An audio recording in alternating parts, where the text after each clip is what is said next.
Uma morte misteriosa ligada ao caso Celso Daniel. Desde que o prefeito de Santo André foi assassinado em janeiro de 2002, 7 pessoas com algum elo com o crime também morreram.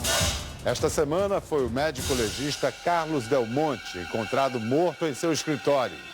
Foi ele quem examinou o cadáver de Celso Daniel e concluiu que o político tinha sido torturado antes de morrer. Foi neste prédio que o médico legista Carlos Del Monte passou seus últimos momentos. Ele chegou de madrugada como sempre fazia, tomou banho, fez a barba e mais tarde foi encontrado morto pelo filho. 55 anos, mais de 3.000 autópsias realizadas e muitas histórias para contar.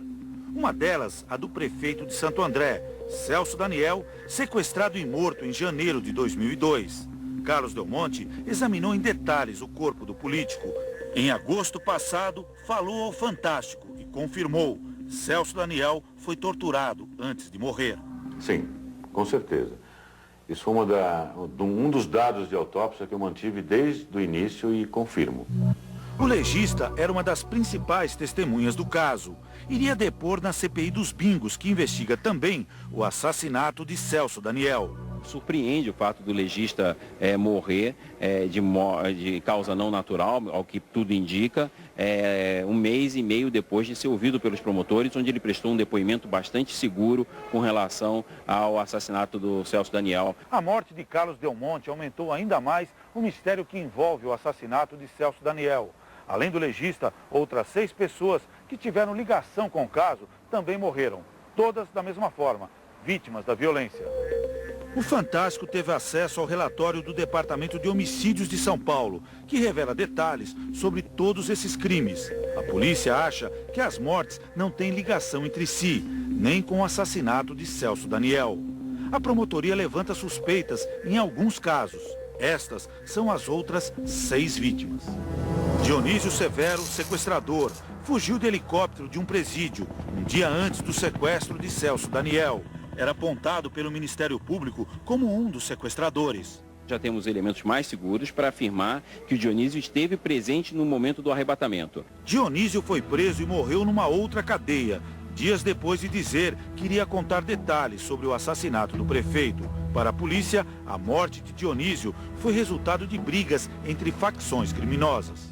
Foi a mando do Cezinha, do César Augusto Roriz.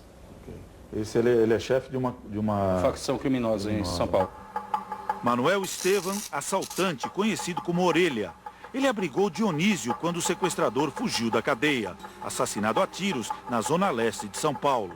Foi morto por outros marginais. Para o senhor esse caso está esclarecido? Não, esse caso infelizmente não. Antônio Palácio, garçom.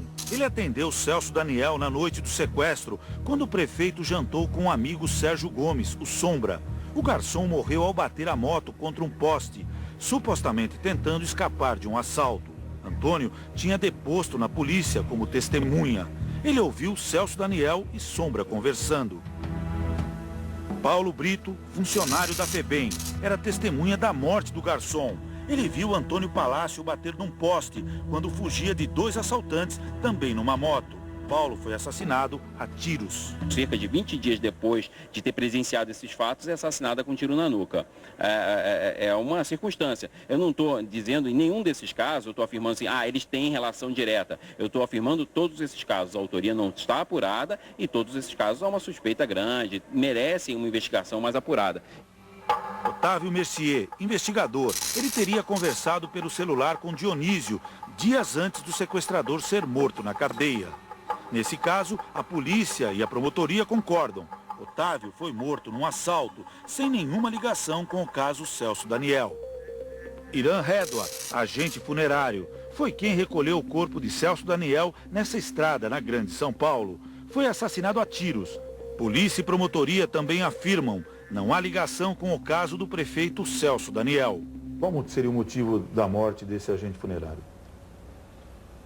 Disputas comerciais. A 7ª morte foi a do legista Carlos Del Monte. Para a família, ele não se matou. Por isso, Del Monte não foi enterrado na ala reservada a suicidas, como prevê a tradição judaica. Os exames do IML vão ser decisivos. Só com eles, a polícia vai saber a causa da morte. A hipótese mais evidente é de envenenamento, porque ainda é muito pouco tempo e ainda há muito a se investigar. Se o envenenamento for confirmado, a polícia precisa descobrir: Del Monte se matou ou foi assassinado?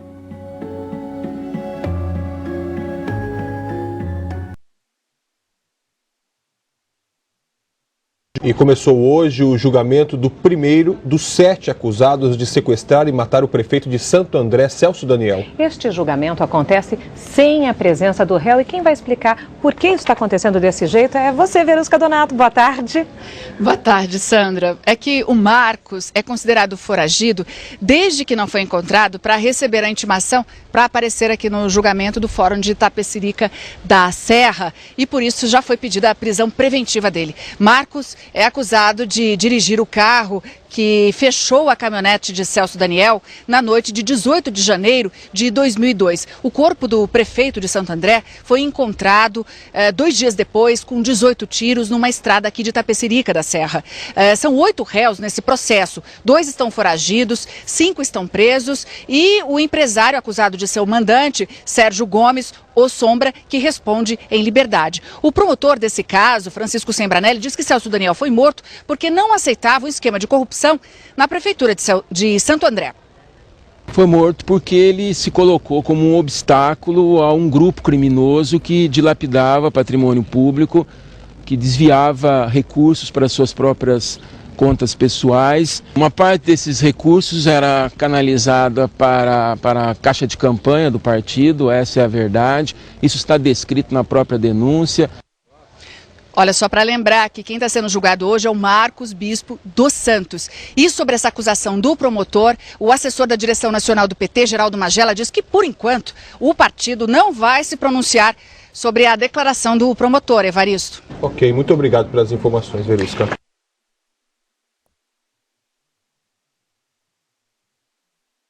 Foi condenado a 18 anos de prisão, o primeiro réu do processo que investiga o assassinato do ex-prefeito de Santo André, Celso Daniel.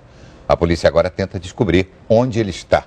Marcos Bispo dos Santos desapareceu, Carla. Sim, Renato, está foragido, mas acabou condenado mesmo assim. É a primeira condenação do caso. Celso Daniel foi sequestrado e morto em janeiro de 2002 na Grande São Paulo. Para o promotor do caso, o motivo do crime foi queima de arquivo, porque Celso Daniel teria descoberto um esquema de corrupção na prefeitura de Santo André. No tribunal, a única cadeira vazia era a do réu. Depois de cumprir 8 anos de prisão, Marcos Bispo dos Santos ganhou em março o direito de aguardar o julgamento em liberdade, mas desapareceu e a audiência foi realizada mesmo na ausência dele. Quando de sua soltura ele assinou um termo de compromisso falando, olha, eu vou ser encontrado no endereço tal.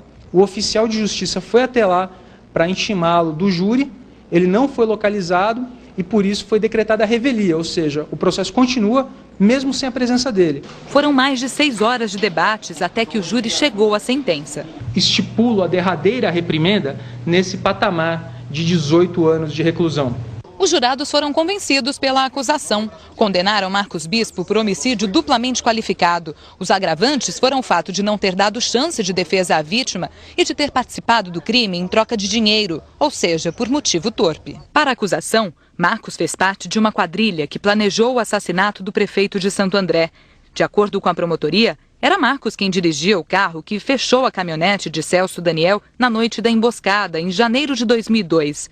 Ele teria também transportado a vítima até o cativeiro, numa favela de São Paulo. O corpo do prefeito foi encontrado 2 dias depois, na zona sul da cidade, com marcas de tiros. Não cometeu crime, não participou do sequestro, não participou de nenhum evento que culminou com a morte do prefeito Celso Daniel. O promotor também afirma que Celso Daniel foi morto porque descobriu um esquema de corrupção na prefeitura, com o objetivo de desviar dinheiro para contas pessoais dos envolvidos no crime e para campanhas eleitorais. Ele se colocou como um obstáculo a um grupo criminoso que dilapidava patrimônio público. Havia aí uma formação de um montante financeiro que iria, claro, sedimentar aí, patrocinar as campanhas que estavam sendo lançadas, entre as quais a primeira campanha presidente da República, do presidente Lula. Mas é importante destacar que eu não considero um júri de ideologia partidária, eu não pretendo colocar partido algum sentado no banco dos réus. Isso é um crime de homicídio cometido por um bando organizado, um bando que merece punição. A afirmação do promotor foi contestada em Brasília pelo presidente do PT. Como ele fez uma afirmação, uma acusação grave ao Partido dos Trabalhadores, nós aguardamos agora que ele apresente as provas da sua acusação, sob o risco dele ter que responder judicialmente sobre suas acusações. E a defesa do réu anunciou que vai recorrer da sentença. Dos outros 6 acusados, 4 estão presos por outros crimes, 1 está foragido e o empresário Sérgio Sombra, apontado como mandante do crime, está em liberdade. Eles esperam a decisão de um recurso em que pedem para não ir a júri popular.